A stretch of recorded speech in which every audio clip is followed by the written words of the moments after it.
ఎన్నో ఈ మధ్యకాలంలో ఎన్నో జరిగాయి, ఎన్నో ఇబ్బందులు పడాను, ఎన్నో చూస్తున్నారు అందరూ. కానీ కట్టుబట్టలతో రోడ్డు మీద పెట్టారు. నా పిల్లల బట్టలు, మా ఇంట్లో వాళ్ళ బట్టలు ప్రతి ఒక్కటి చిన్నప్పటి నుంచి పెట్టుకుంది ఏది లేకుండా రోడ్డు మీద పెట్టారు ఒక ఊరికి వెళ్ళి వచ్చేసరికి.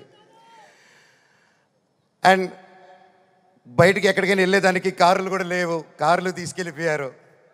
కానీ అన్న నాకేమైంది తెలుసా అన్న, శివుడు ఏ రూపంలో వచ్చాడు తెలుసా అన్న, ఫ్యాన్స్ రూపంలో వచ్చారన్న.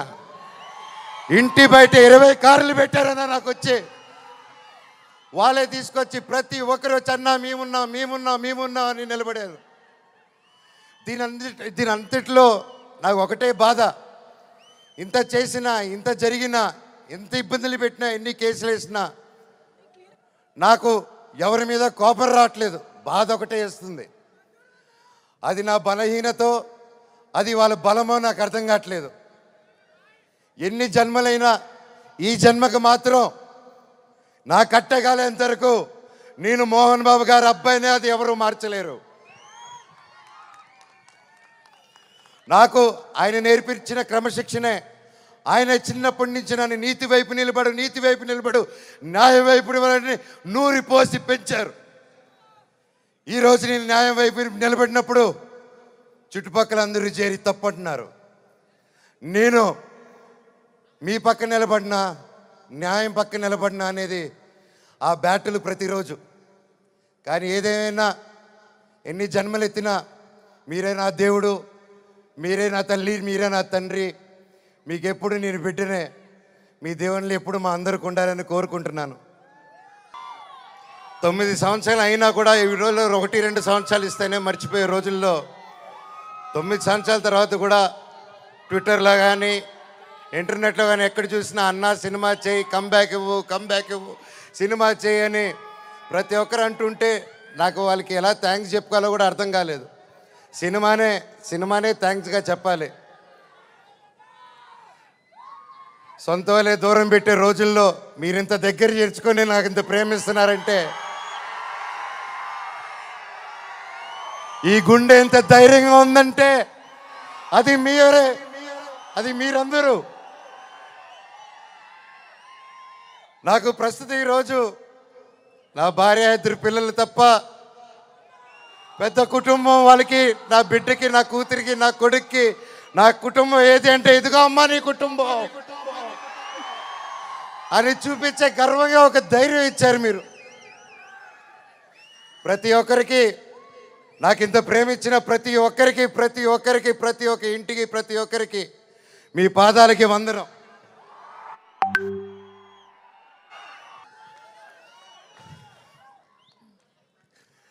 సరే, ఇది మాట్లాడితే వెళ్ళిపోతున్నాను, సారీ.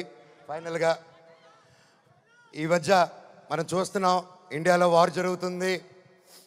అలాగే ఒక ముఖ్య విషయం గమనించాను, మనందరం చాలామంది ఆడవాళ్ళు వంటింటికి మాత్రమే పరిమితం అనే మైండ్ సెట్లో ఉన్న ప్రతి ఒక్కరు 18 సంవత్సరాలకు అమ్మాయి వచ్చింది పెళ్లి చేస్తాతోని వెతికే ఈ రోజుల్లో ప్రతి ఒక్కరు మిమ్మల్ని భయ్యా ఆలోచించే మిమ్మల్ని మీతోనే మాట్లాడుతున్నాను.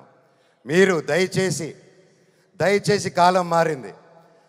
ఆడపిల్ల ఆది పరాశక్తి అని మర్చిపోకండి.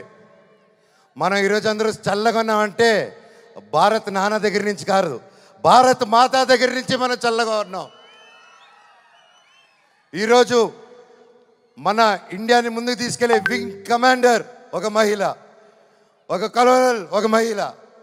వాళ్ళు భారతదేశాన్ని ముందు పెట్టి నడిచి తీసుకెళ్తుంటే మనకేమైందండి? ఈరోజు ఈ వార్లో ప్రతి ఒక్కరిలో 2 ఆడకూతుర్లు వచ్చేలా నిలబడితే నాకు అదే ఆనందం. మాకు కట్అవుట్లు, మాకు మాళ్ళు, మాకు బ్యానర్లు వద్దండి. వాళ్ళని మనం సెలబ్రేట్ చేసుకోవాలి. మన ఇంట్లో మన ఒక అమ్మాయిని అంత ఫ్రీడమ్ ఇచ్చి ముందుకు పంపిస్తే అప్పుడు మనకు నిజమైన స్వాతంత్రం. అది నిజంగా ఎక్కడున్నారో 2 ఆర్మీ ఆఫీసర్స్, వాళ్ళ పాదాలకి దండం. ఎందుకంటే వాళ్ళ వల్ల ఇంకొక 100 మంది ఆడపిల్లలు ముందుకు వస్తారు. అలా చూసుకుంటూ ముందుకు వస్తారు. ప్రతి ఒక్కరూ మన ఆడవాళ్ళకి సపోర్ట్ చేయాలి, వాళ్ళకి ధైర్యం నిలబడాలి, మనం వాళ్ళకి తోడుగా సపోర్ట్గా ఉండాలి తప్ప వాళ్ళని కిందకి లాగేసే పరిక్రమం అవ్వకూడదు. అందరికీ థ్యాంక్ యూ. ఈ సినిమా చూసి 30వ తారీఖు రిలీజ్ అవుతుంది భైరవం. ఈ సినిమా గొప్ప హిట్ అవుతుంది అని కోరుకుంటున్నాను. తమ్ముడు డైలాగ్.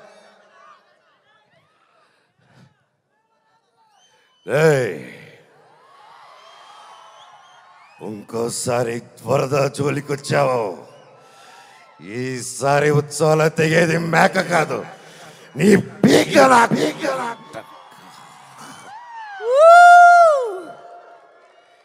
ఇప్పటిదాకా నేను తగ్గడమే చూశారు.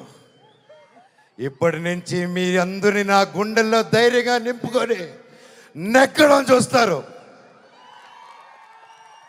చివరగా మన అందరూ మన దేశ పట్ల గౌరవంగా సపోర్ట్గా ఉండాలని కోరుకుంటూ, సపోర్ట్ ఇవ్వాలని, మన భారతదేశానికి ఒకసారి జై కొట్టుకుంటూ కంక్లూడ్ చేసుకుందాం. బోలో భారత్ మాతాకి, బోలో భారత్ మాతాకి, బోలో భారత్ మాతాకి, వందే మాతరం. థ్యాంక్ యూ అండి. వావ్, మనోజ్ గారు, థ్యాంక్ యూ సో మచ్.